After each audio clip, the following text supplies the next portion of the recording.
All right. All right, good to go. All right, first of all, one little dirty secret. Presenters often copy presentations from one to the next. You're not getting all recycled content, but yes, this is part of a presentation I gave at Cornell Biological Field Station. Anyway, my name is Chris Vandergoot. I'm an associate professor at Michigan State University, but my primary focus or research or a job title is overseeing GLATOS. That's the Great Lakes Acoustic Telemetry Observation System. And so tonight here I'm going to share a little bit about what that is. So many of you may be familiar. One of the most traditional ways of tagging a fish is to collect a fish, put some type of tag on it, and then release it, right? So here, these are walleye that we had tagged in Lake Erie and Lake Huron many, many years ago, right? And so all these red dots represent places of where those recaptures occurred. One of the biggest problems with this type of study is that you only know where the fish was tagged and then when it was recaptured. You have no idea what happened between times A and B. So that might be a few days, a few hours, a few months, or up to 10 years. You don't know what it did during that period of time. And so the managers working in Lake Erie and Lake Huron needed a better method for tracking fish movements, and so they had to explore alternative technologies. So what is GLATOS? GLATOS, again, as I mentioned before, is the Great Lakes Acoustic Telemetry Observation System. So basically what we are is a binational consortium of scientists who use telemetry to understand fish behavior and then provide that information to the fishery managers. And so basically what GLATOS do, what we do is we connect acoustic telemetry researchers, so individuals, but also their projects. So what you're going to see here in a minute is that we have a wide array of receivers, about 2,400 receivers in the Great Lakes Basin, and where GLATOS connects the researchers and the telemetry projects together. So it's like one big research project going on out there. And we do this primarily through an online database that we maintain, and then we host an annual coordination meeting where everybody gets together. So we basically provide the infrastructure for these projects, and we also provide things like study design and data analysis assistance. So GLATOS started actually back in 2010 with 4 projects that were supposed to demonstrate the capabilities of acoustic telemetry in the Great Lakes. There was one with sea lamprey, lake sturgeon, lake trout, and walleye. And from those original 4 projects, we have what we have today. So this research was really started with GLRI money, Great Lakes Restoration Initiative money. Some of you may be familiar with that. And that was the seed money for this project, for this network. Since then, a lot of other agencies have come on board. USGS is a big contributor to the telemetry work, as well as GLOS, Great Lakes Observing System. I'm sure you've heard of that as well. They do a lot of the data for maintaining the buoys out here in the Great Lakes. So the vision of GLATOS is pretty simple: to unravel the mysteries of Great Lakes fish. And our mission is to facilitate and conduct acoustic telemetry research in support of fishery science and management in the Great Lakes Basin. So we're not trying to create any new assessment tools or anything. We're providing managers with information that they would not typically get through their traditional assessment surveys. By that I mean their trawl surveys, their gillnet surveys, or their electrofishing surveys. We're trying to provide information that complements those existing surveys. So as an entity, GLATOS has a couple things that we provide. The first and primary thing is data support. We want our researchers to be able to access their own data easily and seamlessly. We do that through an online portal. We then also provide coordination among researchers for their data. So not only are researchers uploading their own data from the portal up to a portal, everybody else is uploading their receiver data as well. And what's very interesting is that even if my fish are detected on somebody else's receivers, whether it be in Lake Erie or Lake Huron or Lake Ontario, I'm going to get all my information from those receivers, even though I may never have visited that site or deployed that receiver. So really, it's all these projects working collaboratively together to actually expand the scope of all these individual projects. We also do a lot of research. We do a lot of hypothesis-driven research. Again, we figure out what the question is and design studies around addressing those research questions. We provide technical assistance, whether it be from fish surgeries or how to deploy your receivers in different habitats. You have receivers being deployed in the St. Mary's or the Detroit rivers. These are very large volume, fast-moving systems with water, and they contrast to Lake Erie and Lake Superior. So we provide researchers with help with deploying their gear and also analyzing their data, and then again, as I mentioned earlier, providing the infrastructure. We view this very much like the interstate road system. The way you get trucks and vehicles moving around is by having the roads, right, that everything can travel on. With the acoustic telemetry, one of the hindrances was people couldn't afford to buy receivers and tags, and so what we do is we come to the table and we help with buying receivers so that these projects can expand their spatial extent. So when it comes to acoustic telemetry, there's two main components. There's the transmitters and the receivers. So here you see on your left-hand side, these are just a variety of the different transmitters that are available. You have some very large transmitters that are about the size of a AA battery.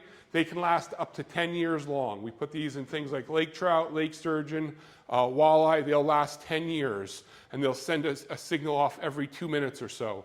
Now, on the other end of the spectrum, you have these transmitters that are about the size of a Tic Tac. They only last maybe a couple months, and so they don't last very long, but they're generally designed to track small fish. And so we're down to the point where we're putting these transmitters in like steelhead and salmon smolt, and we can get an idea of what their movements are following release. So we can really track the gamut of fish. And then the receivers right here on the right-hand side, we'll talk a little bit more in a minute, but they're basically the size of two soda cans stacked on top of each other. They're not very large. So I'll blow through some of this, but what you really need to know is that these transmitters, they look very simple, but they can also be very complex. They can either operate on different frequencies, so that determines which receiver you need to use. In the Great Lakes, we're primarily running the 69 kilohertz receivers. All the receivers that you're going to see on some of these pictures, they're all 69 kilohertz. So again, any fish that has a 69 kilohertz transmitter in them, if they're near one of these receivers, they'll get detected on it. In addition to just sending out a ping or a signal of, hey, I'm a fish and I'm tagged and this is where I am, we can also have sensors added to these transmitters. So some of these sensors will record things like temperature, depth, and then how fast they're actually swimming at that given point. They're also, some of these smaller tags now have predation sensors on them, meaning if a fish is eaten, when the fish is being digested by the predator, there's a polymer on there that disintegrates. Once that polymer disintegrates, it starts throwing out a unique tag code. So we can actually identify and isolate a predation event, and it gives us like how many days since it was predated on. So starting to get a lot more capabilities here with these transmitters. And another, in terms of other sensors, there's these additional tags. These are actually heart rate monitors. You can put these in a fish. We tack them up near the pericardial cavity, and it measures their heart rate. And so we can get an idea of how fast their heart is beating, at different times during the year. So there's a lot of really different cool sensors we can put on these fish to understand what they're doing out in the environment.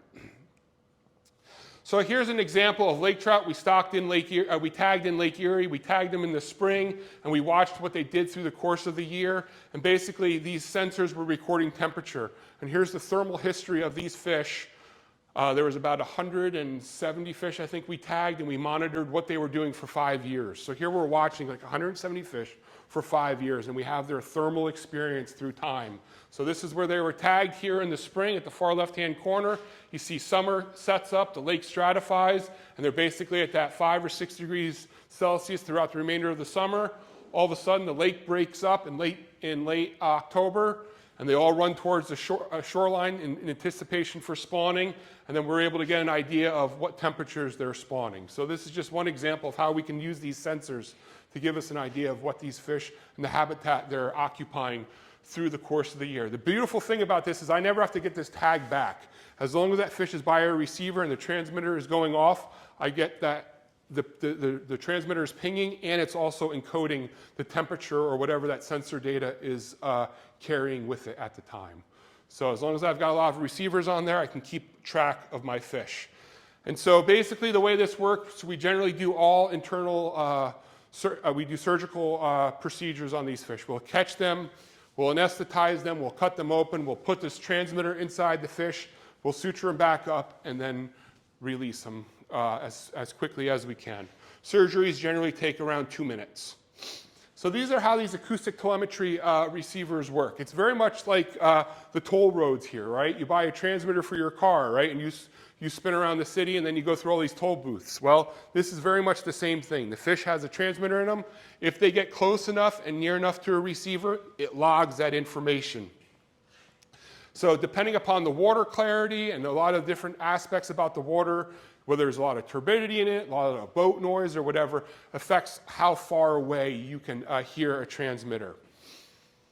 So here in this example, if a fish swims by a receiver and the signal goes off and it's close enough to the receiver, we'll log the time and date of that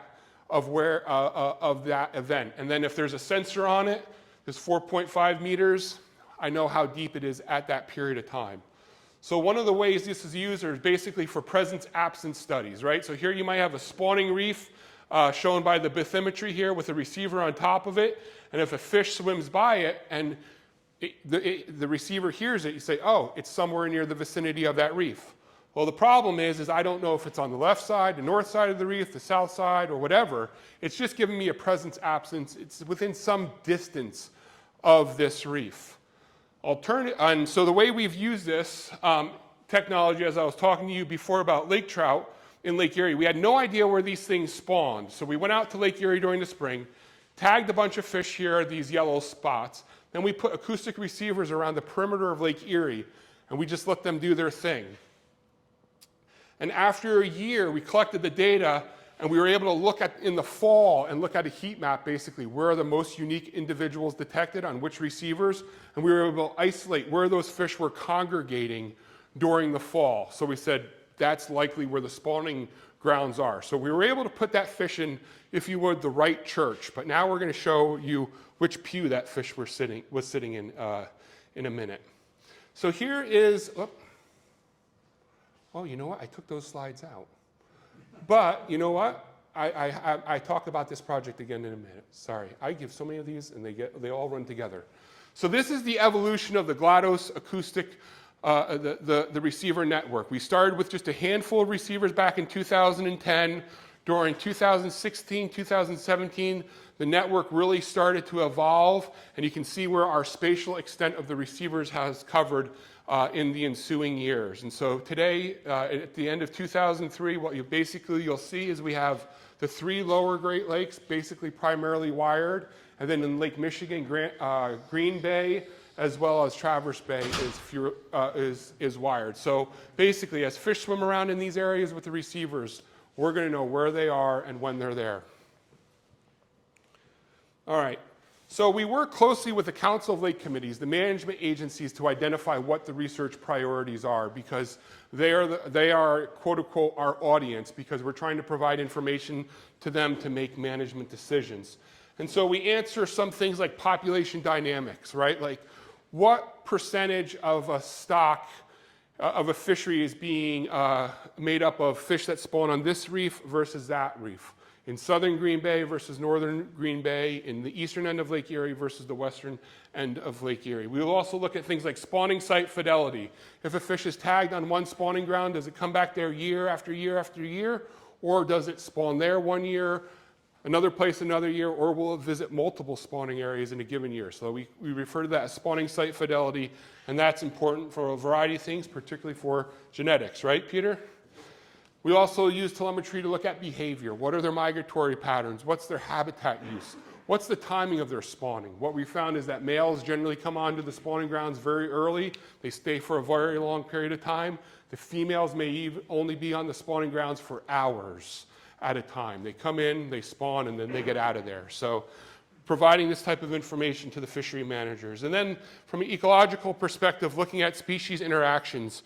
How are these individual species, like walleye interacting with their prey? So we're starting to tag smaller and smaller fish so we can take a look at how walleye interact with their prey.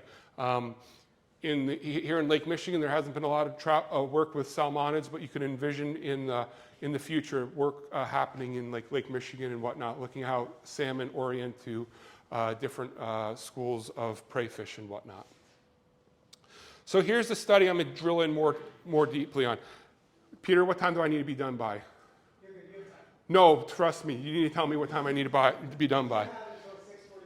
6:45. All right, very good. So this is a project that puts a lot of these different aspects together. As I mentioned before, we wanted to talk about finding where lake trout in Lake Erie were spawning. So we came up with this telemetry project, and so what we have here in Lake Erie is we have a bunch of reefs in the western end of Lake Erie, right, over there off of Port Clinton. But then we have these eastern reefs here in the eastern end, and look how complex the reef structure is. And so the managers wanted to know where in here lake trout were spawning. There's also a lot of complexity up here in Ontario waters. Lake Erie once hosted fairly good lake trout populations, but they were overfished, just like in every other lake, quickly after Europeans came in. So I told you how we tag fish.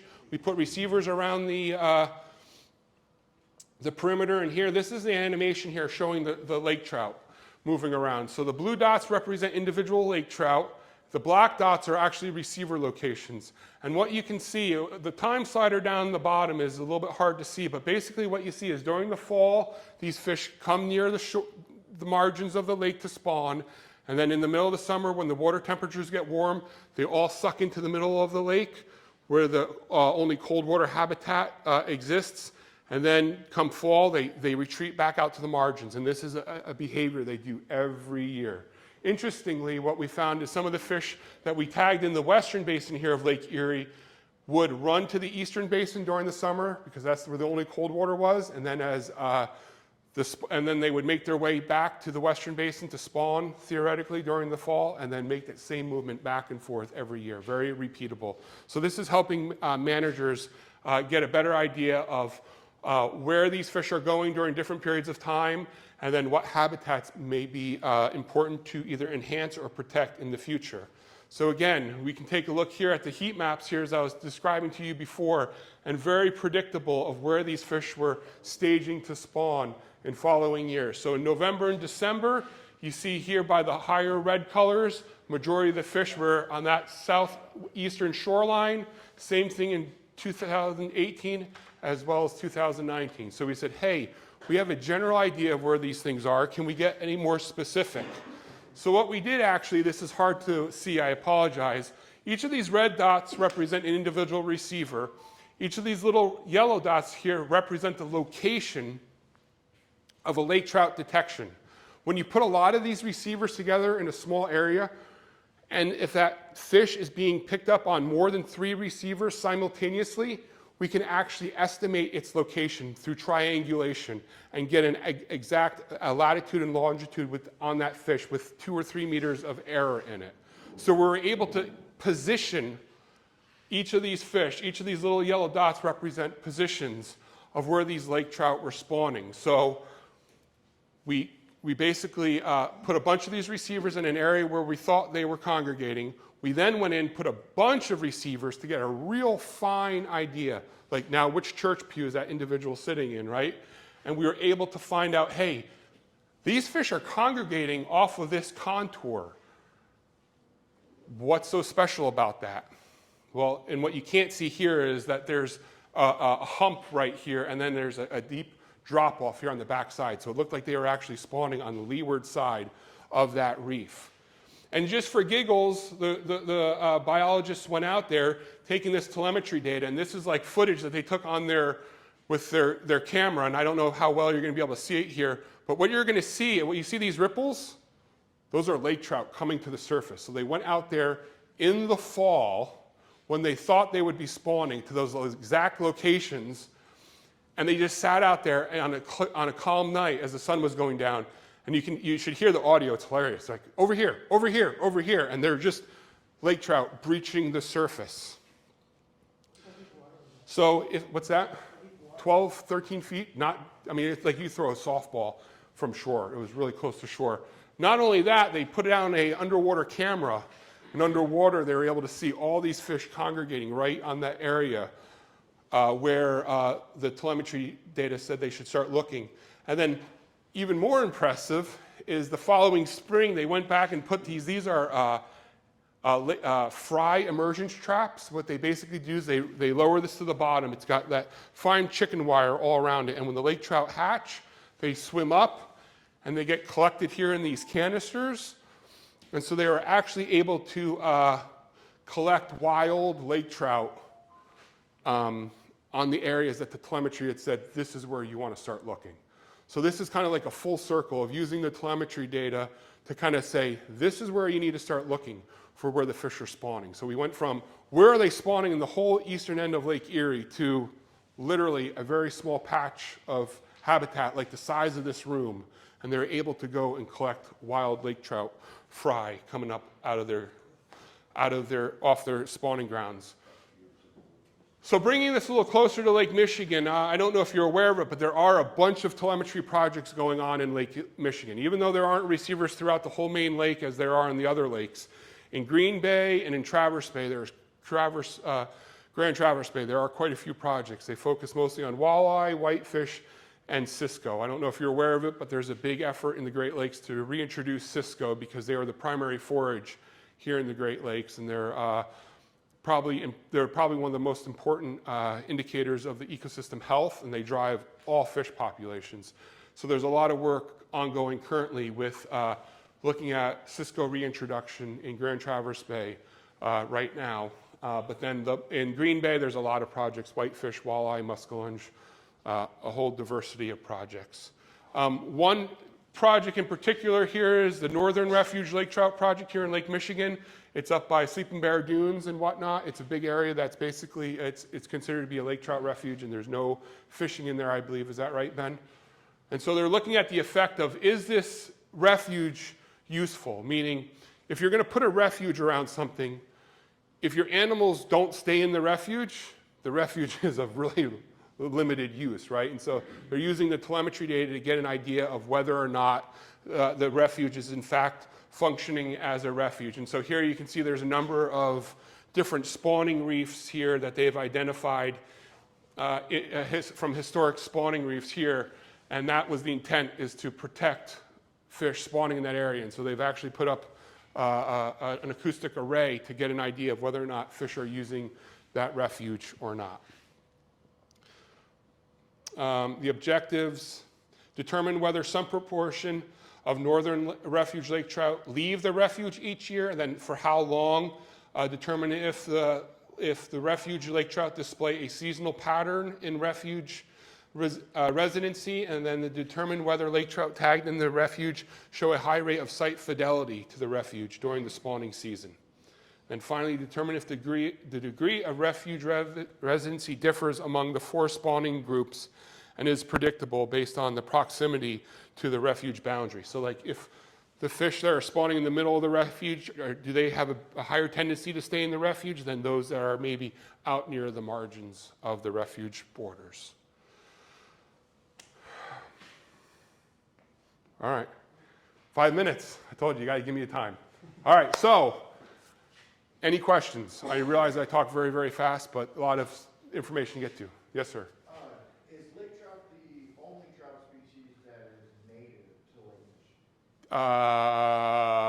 Michigan? No. Brook trout.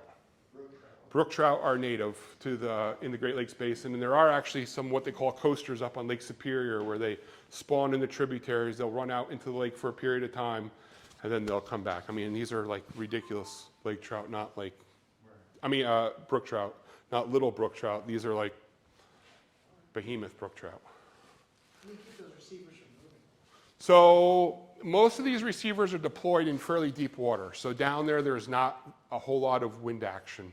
So generally, if we put receivers in water deeper than 30 feet, they don't move anywhere. So we have a variety of deployment options.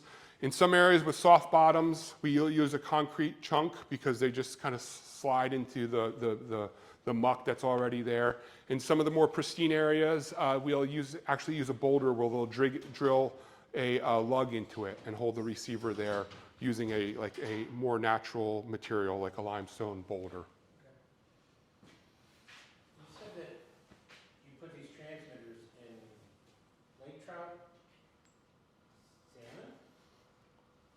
We haven't done salmon yet. Okay, what were the other ones you put up? So lake trout, walleye, whitefish, muskellunge, lake sturgeon, ciscos, smallmouth bass, largemouth bass, 40-odd species. But and looking at the map, I mean, you've got Mm-hmm. And there was probably another one that you. Lake Ontario, Lake Ontario haven't covered. Lake Michigan. I mean, Lake Huron. Lake Huron. Is there a reason why not Lake Michigan? So one of the reasons for Lake Michigan is that there weren't the pressing management questions at the time to address in Lake Michigan. The other one is that we don't have the vessel support in Lake Michigan like we have in the other lakes. So in Lake Erie, Lake Ontario, and Lake Huron, the Great Lakes Science Center has large vessels that they can deploy to maintain these. We don't have that as much here in this end of Lake Michigan. There's been talk about how we expand it to this end of the lake, but as currently, there hasn't been the research interest or the manpower to pull that off.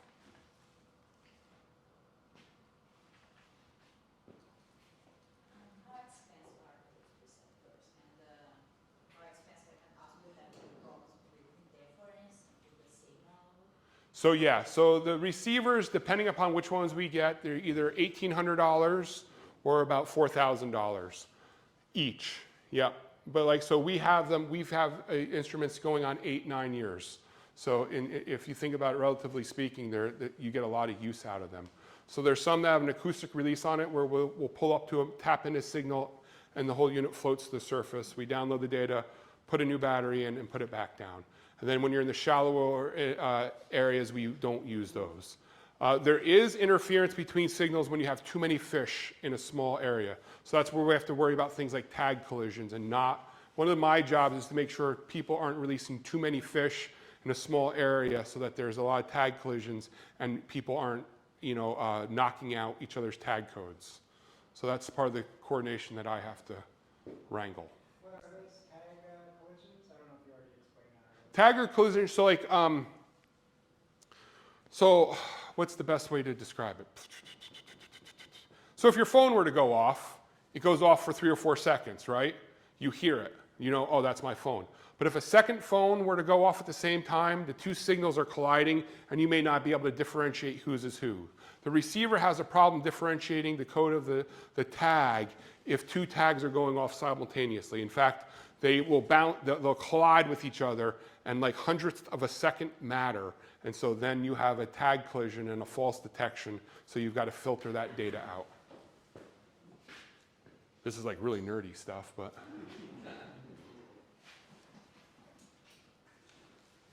Any other questions?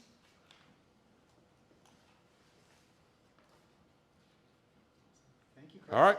Thank you.